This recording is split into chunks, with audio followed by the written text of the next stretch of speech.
बिस्मिल्लाहिर्रहमानिर्रहीम। अस्सलाम वालेकुम ख़वातीन और हज़रात, मैं हूं आपका जुनैद सलीम और आप देख रहे हैं इंसाफ डिजिटल। नाज़रीन, चंद दिन की गैर हाज़िरी पर आपसे माज़रत चाहता हूं। दरअसल मुझे एक ज़रूरी काम के सिलसिले में मुल्क से बाहर जाना था। नाज़रीन, आज बात शुरू करते हुए मुझे एक वाक़या याद आ रहा है। इस वाक़े का बराह रास्त तो वतन अज़ीज़ से ताल्लुक़ नहीं है, लेकिन जिन हालात से आज हमारा मुल्क गुज़र रहा है उसके साथ उसका गहरा ताल्लुक़ है। फ़्रांस में चार्ल्स डी गॉल की हुकूमत थी और उसने शख्सी आज़ादियों पर कई तरह की बंदिशें और कदगनें लगा रखी थी। ख़ास तौर पे तारकीन के ख़िलाफ़ फ़्रांसीसी हुकूमत जो है वो बुलडोज़ करने वाले और आमराना इक़दाम करने पर तुली हुई थी और मुसलसल गिरफ़्तारियों से अपोजिशन को भी उसने खामोश करवा दिया हुआ था। इस माहौल में पॉल सार्त्रे ने आवाज़ बुलंद की। पॉल सार्त्रे जदीद फ़्रांस के सबसे बड़े मुफक्कर माने जाते हैं। पॉल सार्त्रे ने हुकूमत के आमराना इक़दाम पर जब खुलकर तनकीद शुरू की तो इसके जवाब में पॉल सार्त्रे ने पूरे फ्रांस में यकसा तौर पे हर गली कूचे में से, हर हलके में से बेतहाशा इज़्ज़त व एहतराम समेटा और उनके सामने आने पर डी गॉल हुकूमत जो थी वो बुरी तरह बुखला गई थी। किसी की समझ में कुछ नहीं आ रहा था कि पॉल सार्त्रे को कैसे खामोश करवाया जाए। डी गॉल के मुशीरों ने भी उन्हें मशवरा दिया कि पॉल सार्त्रे को गिरफ़्तार कर लिया जाए। इस पर चार्ल्स डी गॉल ने तारीख़ी अल्फाज कहे थे। उसने कहा था कि पॉल सार्त्रे ही तो फ्रांस है, मैं फ़्रांस को कैसे गिरफ़्तार कर सकता हूँ। और उसके बाद हुकूमत को शख्सी आज़ादियों को तस्लीम करना पड़ा था। नाज़रीन, आज मेरे जहन में ये मिसाल इसलिए आई कि आज वतन अज़ीज़ में भी हर तरफ एक ही शोर बरपा है कि तहरीक इंसाफ पर पाबंदी कैसे आयद की जा सकती है। नाज़रीन, इससे पहले कि हम इस बात का जायज़ा लें, आपको ताज़ा तरीन एक डेवलपमेंट से आगाह भी करता चलूँ कि तहरीक इंसाफ पर पाबंदी के हवाले से इस्टेब्लिशमेंट और नून लीग में शदीद रिफ्ट है, बहुत बड़ी दरार है। इस्टेब्लिशमेंट ये चाहती है कि हमने आपके लिए बहुत कुछ कर दिया, अब आप ये जो अहम काम है ये अपने ज़िम्मे लें, सब कुछ खुद मैनेज करें। जबकि नून लीग कहती है कि वो एक सियासी जमात है जिसने कल कला बहरहाल अवाम का सामना करना है, इसलिए वो ये गैर जमहूरी इक़दाम का सारा वज़न जो है अपने कंधों पे नहीं उठा सकती।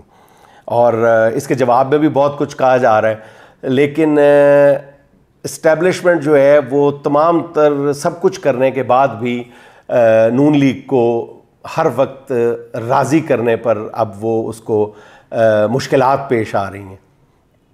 और ज़हन में वो बात आ जाती है कि मियाँ शादी के फ़ौरन बाद लाखों रुपए ख़र्च करके अपनी बीवी को स्विट्ज़रलैंड ले जाता है बर्फ़ दिखाने के लिए, बर्फ़बारी का खूबसूरत मंज़र दिखाने के लिए। तो मियाँ बीवी जो है वो स्विट्ज़रलैंड के एक बहुत महंगे होटल में बैठ के कॉफ़ी से लुत्फ़अंदोज़ हो रहे होते हैं। तो इतने में फिर बीवी को पाकिस्तान से, उसके मेके से कॉल आती है, जिसे सुन के वो परेशान हो जाती है। शौहर कहता है खैरियत तो है। बीवी कहती है कि मेरे सारे घर वाले इस वक्त तरबूज और आम लेके नहर पे पिकनिक बना रहे हैं और तुमने देखो मुझे किस जगह पे ला के जलील कर दिया। तो बीवी को और नून लीग को हर वक्त राज़ी करना जो है वो बहुत मुश्किल है। अच्छा नाज़रीन, इमरान खान के ख़िलाफ़ बगावत के मुकदमात बनाने की आवाज़ें उठ रही हैं चारों तरफ। पता नहीं हुक्मरानों की अकल जो है वो घास खाने चली गई है या फिर हमारे हुक्मरानों को अकल कहीं से मुस्तार लेने की ज़रूरत है। तहरीक इंसाफ पर पाबंदी का लगाने के जो अजीब ख्वाब है, न जाने ये किन आँखों से देख रहे हैं और उनके नताइज पर नज़र डालने के लिए तैयार नहीं है। देखिए, इस वक्त तहरीक इंसाफ मुल्क की वाहिद नुमाइंदा जमात, जिसे चारों सूबों से लोगों ने झोलियाँ भर भर के वोट दी हैं और दूसरी तरफ मुल्क भर में मुश्किल से 17 नशिस्तें जीतने वाली जो जमात है, वो मुल्क भर से जो पौने 2 करोड़ और 180 करोड़ वोट और 180 से ज़्यादा नशिस्तें जीतने वाली जो जमात पीटीआई है, उस पर पाबंदी लगाने की बातें कर रही है। आज तहरीक इंसाफ में हर तबका फ़िक्र के लोग मौजूद हैं। इस नुक्ते को भी समझने की ज़रूरत है कि जो सियासी जमात बाइंडिंग फोर्स बन जाए, जिसने मुख्तलिफ सूबों को और इकाइयों को जोड़ के रखने में जो जमात मुमद व मुआवन साबित हो रही हो, उस पर इस तरह मुँह फाड़ के पाबंदी की बातें करना मुल्की सलामती को दाव पे लगाने के मुताबिक है या नहीं है। इमरान खान इस वक्त यकसा तौर पे मकबूल तरीन लीडर है, इसमें कोई दो आरा नहीं है। उसके दुश्मन भी ये बात मान रहे हैं।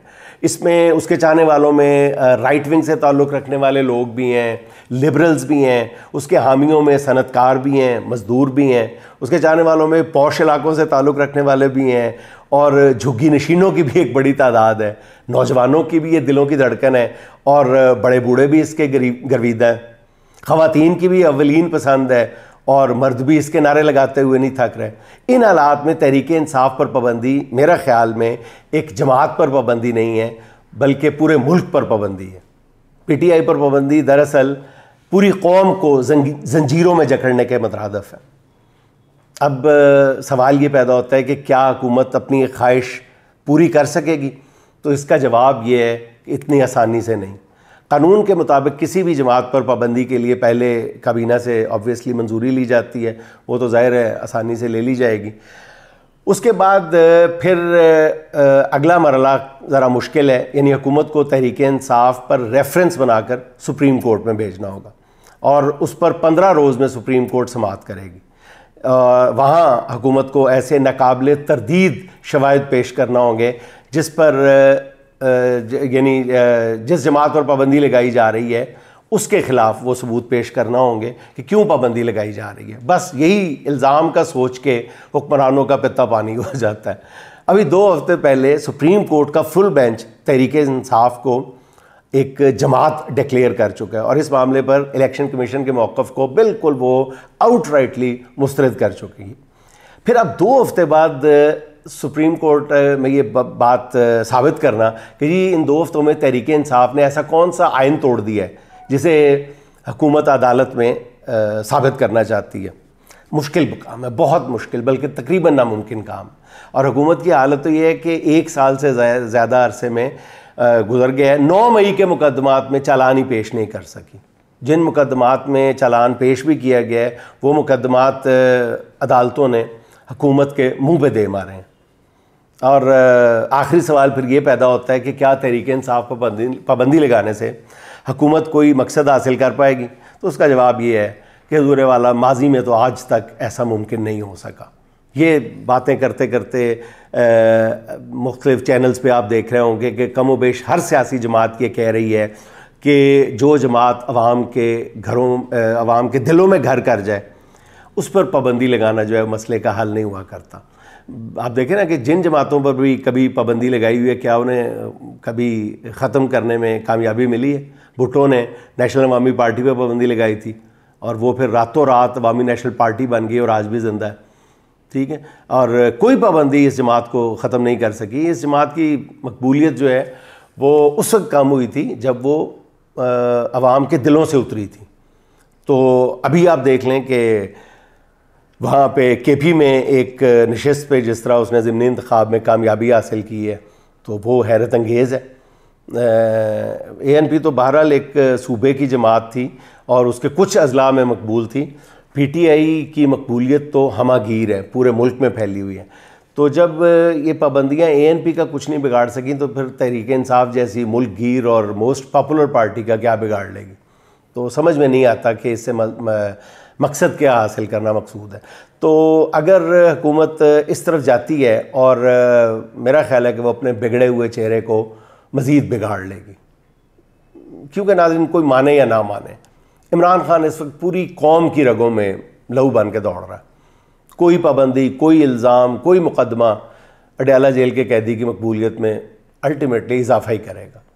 और तहरीक इंसाफ पर पाबंदी का फ़ैसला जो है वो मेरा ख्याल है हुकूमत का इतराफ़ शिकस्त होगा, क्योंकि अब PTI जो है या इमरान खान सीधी बात यह है कि मकबूलियत की उन हदों को छू रहा है कि जहाँ इसके बाद सिर्फ यही बाकी रह जाएगा कि ख़ुद नून लीग के लीडर्स भी इमरान खान के हक़ पे बैत कर लें, और इसके अलावा कोई रास्ता नहीं है कि इसके बाद कोई कितना मकबूल हो सकता है, ये इंसानी अकल सोच नहीं सकती।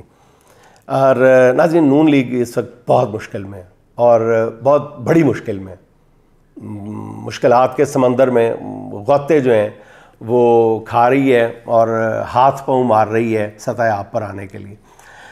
और इस सूरत हाल में हुक्मरानों की सांसें फूली हुई हैं, हरकतें गिरी हुई हैं और वो नॉन इश्यूज़ को इशू बना के नाअहलियों को छुपाने में लगी हुई है। ताज़ा तरीन मिसाल जो है वो मरियम नवाज साहिबा का आज का बयान है, वो कहती हैं कि जी तहरीक इंसाफ जमात नहीं इंतशारी टोला है, वो तो पहले भी कह चुकी हैं।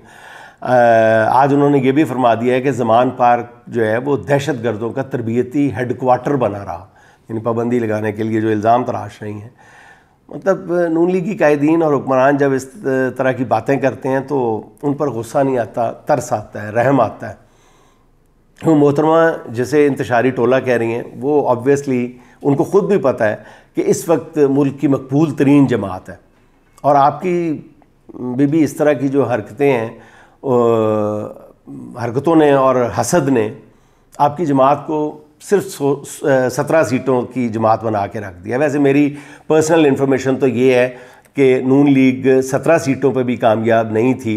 नून लीग के पास एक्चुअली 8 से 11 सीटें थीं, ये बीच में 2-3 सीटों का मैं समझता हूँ कि ग्रे एरिया है, लेकिन एक्चुअली 8 से 11 ही कहना चाहिए, 17 सीटें भी नहीं हैं, लेकिन बात कहने के लिए कह दी जाती है कि जी नून लीग दरअसल 17 सीटों पे जीती थी।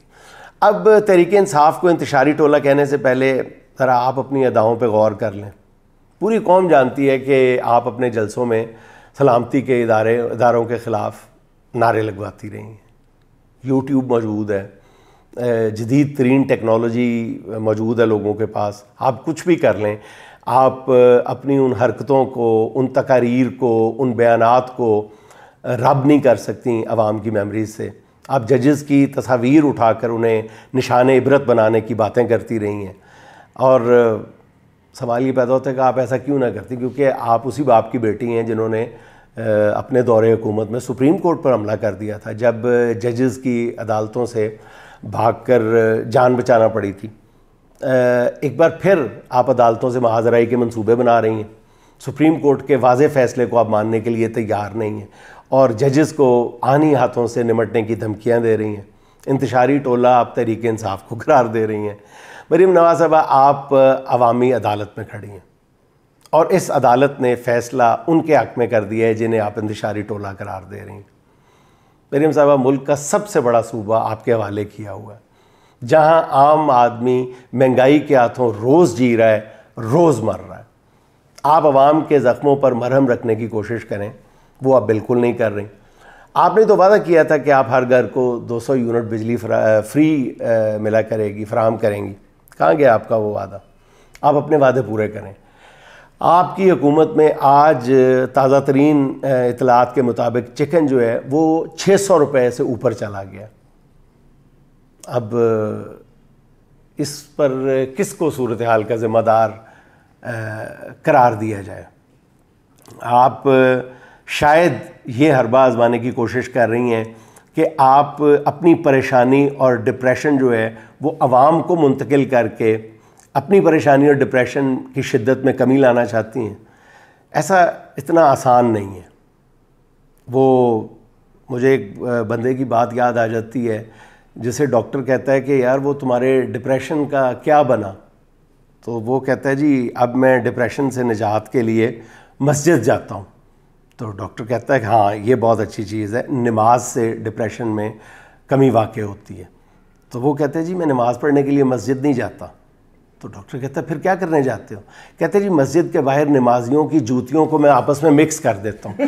फिर जब वो बाहर आके नमाजी जो हैं अपना अपना जूता तलाश करते हैं तो शदीद डिप्रेशन का शिकार होते हैं। मुझे उनका डिप्रेशन देख के अपना डिप्रेशन भूल जाता है।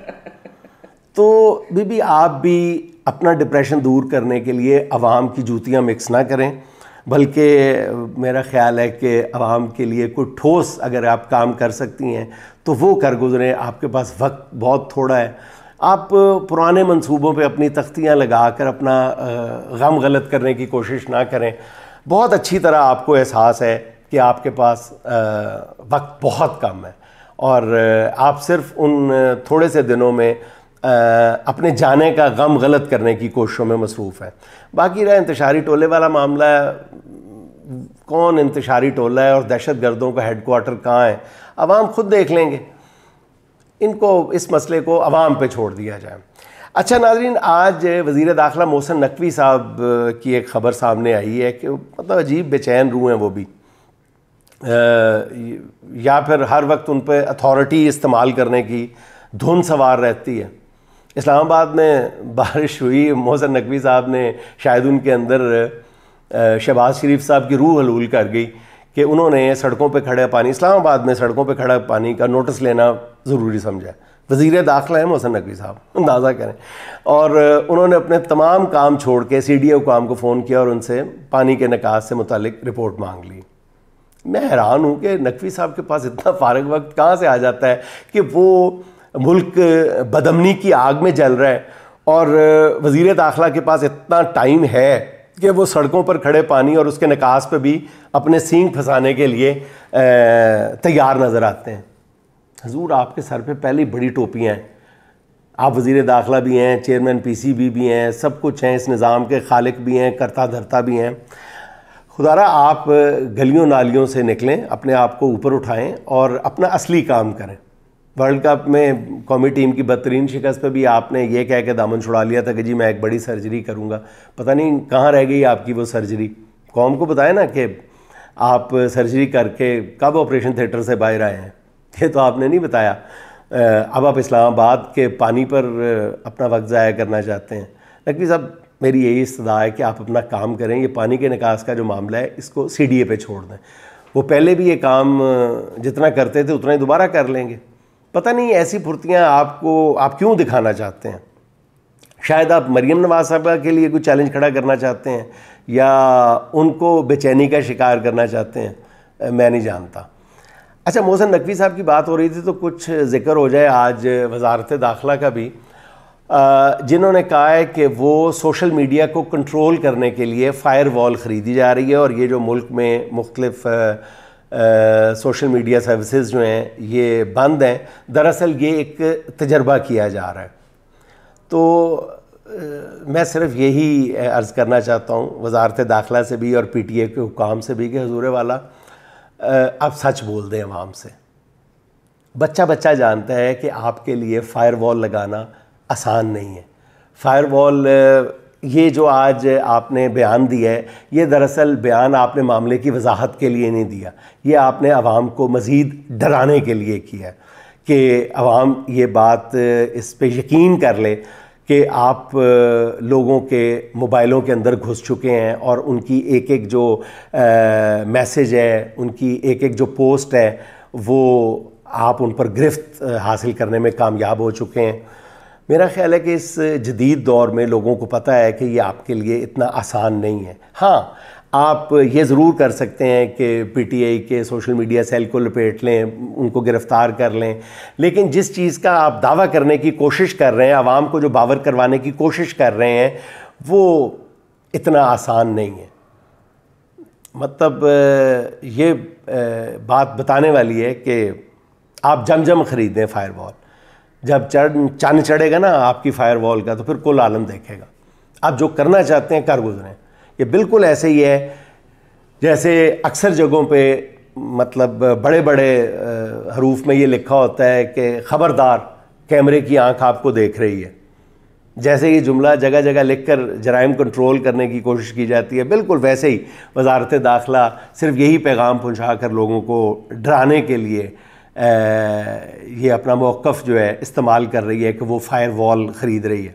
ज़रूर ख़रीदें और जल्दी ख़रीदें, क्योंकि यार लोगों ने तो इसका भी तोड़ निकाला हुआ है। वो कब से मुंतज़िर हैं कि हुकूमत जो है वो फायर वॉल वाली कार्रवाई डाले ताकि उन्हें भी अपने जौहर दिखाने का मौका मिल सके। 5 माह से ज़्यादा हो चुके हैं हुकूमत ने ट्विटर X को बंद किया हुआ है। क्या मकसद हासिल हुआ? और इन हालात में जब आवाम ने तहिया कर लिया है कि वो किसी भी हुकूमती दाव पेच को कामयाब नहीं होने देगी, इन हालात में हुकूमत ने आज ये ख़बर सुनाई है हुकूमती वज़ीर की तरफ से, ये वफाकी वज़ीर की तरफ से ये बयान सामने आया है कि अब 4G का दौर गुज़र गया है। मौजूदा हुकूमत जो है वो 5G के लिए इक़दामात कर रही है। यानी हर बंदा जो है वो लारा लगाने पे तुला हुआ है। हजूरे वाला, मैं सिर्फ आपसे ये पूछना चाहता हूँ, पहले 5G की बात तो बाद में कीजिएगा, पहले जो 4G पे चीज़ें चल रही हैं वो तो खोल दें। 4G की सारी चीज़ें आपने बंद की हुई हैं और 5G को जफा डालने की आप कोशिश कर रहे हैं। क्या ये मुमकिन होगा आपके लिए? क्या फ़र्क पड़ा था? पूरी कौम आपने इतनी देर से पाबंदियाँ लगाई हुई हैं, VPN लगाकर ट्विटर इस्तेमाल कर रही है। बल्कि मुनाफ़क़त ये है कि वज़ीर आज़म समेत पूरी काबीना जो है वो VPN लगाकर ट्विटर इस्तेमाल कर रही है और रोज़ाना बड़े धड़ल्ले के साथ ट्वीट्स भी कर रहे हैं। कोई पूछने वाला नहीं कि जी उस पर तो पाबंदी है, तो फिर आप लोग कैसे ट्वीट्स इस्तेमाल कर रहे हैं। असल में तो आप आवाम को ये रास्ता दिखा रहे हैं फिर कि आप जो है वो इस्तेमाल करें, VPN इस्तेमाल करें। तो आप ड्रावे देना बंद करें, फायरवॉल लगा दें, तो लोग इस आग को भी बहरहाल ठंडा कर ही लेंगे।